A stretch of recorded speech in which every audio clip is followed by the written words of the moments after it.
وہ فجر سے ذرا پہلے کا لمحہ تھا، مگر حقیقت میں یہ صرف وقت کا ٹکڑا نہیں تھا، یہ ایک دروازہ تھا، ایسا دروازہ جو ہر روز کھلتا ہے مگر بہت کم لوگ اس سے گزرتے ہیں۔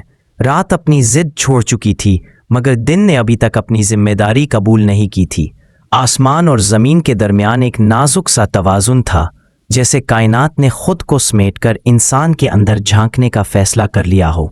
ستارے مدھم ہو رہے تھے مگر ان کی مدھم روشنی میں بھی ایک خاموش وقار تھا، جیسے وہ یہ سبق دے رہے ہوں کہ اصل روشنی تبھی چیختی نہیں، وہ بس موجود رہتی ہے۔ دریا کا بہاؤ مسلسل تھا، نہ تیز نہ سست، بس ایسا جیسے اسے معلوم ہو کہ جو رک جائے وہ گندا ہو جاتا ہے اور جو بہتا رہے وہ خود کو پاک رکھتا ہے۔ اسی دریا کے کنارے بیٹھا وہ شخص بظاہر خاموش تھا مگر اس کے اندر ایک پوری زندگی شور مچا رہی تھی۔ اس کی پشت جھکی ہوئی تھی مگر یہ جھکاؤ عاجزی کا اعلان نہیں تھا، یہ برسوں کے بوجھ کا نتیجہ تھا، وہ بوجھ جو کامیابیوں کے نام پر اٹھایا جاتا ہے، ذمہ داریوں کے نام پر سہا جاتا ہے اور پھر ایک دن روح پر ایسے جم جاتا ہے کہ سانس بھی اجازت لے کر آتی ہے۔ اس نے بہت کچھ حاصل کیا تھا، علم، پہچان، لوگوں کی نظر میں مقام، مگر آج پہلی بار اسے یہ سچ دکھائی دے رہا تھا کہ یہ سب چیزیں دل کے اندر ایک چھوٹے سے کمرے تک بھی رسائی حاصل نہیں کر سکیں۔ اس کمرے میں ایک خلا تھا، ایسا خلا جو چیختا نہیں، بس خاموشی سے انسان کو اندر ہی اندر کھا جاتا ہے۔ وہ برسوں سے دعا مانگتا آیا تھا مگر اس صبح دعا اس کے لیے لفظ نہیں رہی تھی۔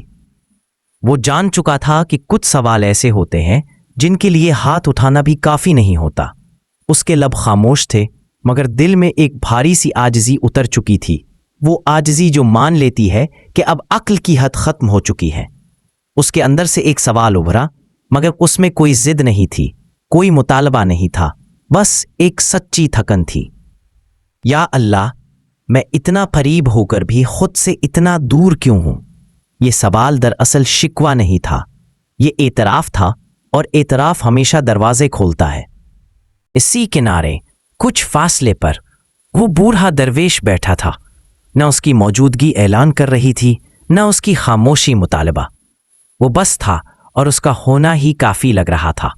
اس کے چہرے پر وقت کے نشان ضرور تھے مگر وہ نشان زخموں کے نہیں، سمجھوتے کے تھے، ایسے سمجھوتے جو زندگی سے نہیں انا سے کیے جاتے ہیں۔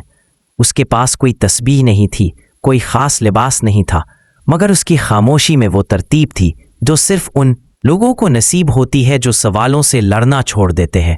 وہ شخص خود نہیں جانتا تھا کہ وہ کیوں اٹھا اور کیوں اس کے پاس جا بیٹھا، شاید اس لیے کہ روح بعض اوقات عقل سے پہلے راستہ پہچان لیتی ہے۔ نہ سلام ہوا، نہ تعارف، نہ سوال، بس خاموشی میں شرکت ہو گئی، اور یہی وہ لمحہ تھا جہاں اصل گفتگو شروع ہوئی، کیونکہ بعض اوقات خاموشی میں شریک ہونا ہزار لفظوں سے زیادہ سچ بول دیتا ہے۔ کچھ دیر بعد درویش نے آنکھیں کھولے بغیر کہا، تو رب کو بہت آواز دے چکا ہے، اب ذرا خود کو خاموش کر کے دیکھ۔ یہ جملہ نصیحت نہیں تھا، یہ ایک دروازے کی کنڈی تھی۔ وہ شخص اندر تک لرز گیا۔ اس نے دھیمی آواز میں کہا، بابا، میں خاموش ہونا چاہتا ہوں مگر میرے اندر کا شور میرا پیچھا نہیں چھوڑتا۔ درویش نے جیسے پہلے ہی یہ سن رکھا ہو آہستہ کہا، شور رب سے دور نہیں کرتا، شور تجھ سے تجھے چھپا دیتا ہے۔ یہ سن کر اسے پہلی بار سمجھ آیا کہ اس کا اصل مسئلہ دنیا نہیں تھی، مسئلہ وہ شور تھا جو وہ خود اپنے اندر پالے ہوئے تھا، اپنی اہمیت کا شور، اپنی درستگی کا شور، اپنے ثابت ہونے کا شور۔ درویش نے دریا کی طرف اشارہ کیا۔ یہ پانی جب تک اپنے وجود کو تھامے رکھتا ہے کناروں میں قید رہتا ہے، جب یہ خود کو چھوڑ دیتا ہے سمندر اسے اپنا لیتا ہے۔ یہ سن کر اس کے اندر کچھ ڈھہ گیا، اسے احساس ہوا کہ وہ رب کو پانے کے لیے خود کو مضبوط بناتا رہا، جبکہ رب تک پہنچنے کا راستہ خود کو چھوڑنے سے کھلتا ہے۔ درویش کے اگلے الفاظ اس کے دل میں اترتے چلے گئے۔ فخر یہ نہیں کہ تیرے پاس کچھ نہ ہو، فخر یہ ہے کہ تیرے دل میں تیرے سوا کچھ نہ ہو۔ یہ الفاظ کسی اعلان کی طرح نہیں آئے، یہ کسی زخم پر رکھے گئے مرہم کی طرح تھے۔ آنسو بہنے لگے، مگر یہ آنسو کمزوری کے نہیں تھے، یہ وہ آنسو تھے جو انسان کے اندر کی گرہیں کھلنے پر بہتے ہیں۔ اس نے پہلی بار خود کو اجازت دی کہ وہ کچھ ثابت نہ کرے، کچھ بننے کی کوشش نہ کرے، بس ہو، جیسے ہے جہاں ہے۔ اسی لمحے فجر کی اذان بلند ہوئی، فضا میں ایک نئی ترتیب اتر آئی۔ درویش اٹھا، دریا کو دیکھا اور خاموشی سے چل پڑا، جیسے اس کی موجودگی کا کام پورا ہو چکا ہو۔ وہ شخص وہیں بیٹھا رہا، مگر اب وہ خالی نہیں تھا۔ اس نے کوئی نیا راستہ نہیں پایا تھا، مگر اس نے بوجھ اتار دیا تھا۔ اس نے رب کو تلاش نہیں کیا تھا، اس نے خود کو بیچ سے ہٹا لیا تھا۔ اور یہی وہ لمحہ تھا جہاں انسان کچھ پاتا نہیں بلکہ کچھ چھوڑ دیتا ہے، اور جب انسان خود کو چھوڑ دے تو رب خود ظاہر ہو جاتا ہے۔ یہی وہ مقام ہے جہاں دعا ختم نہیں ہوتی بلکہ خاموشی عبادت بن جاتی ہے اور تلاش تصوف میں ڈھل جاتی ہے۔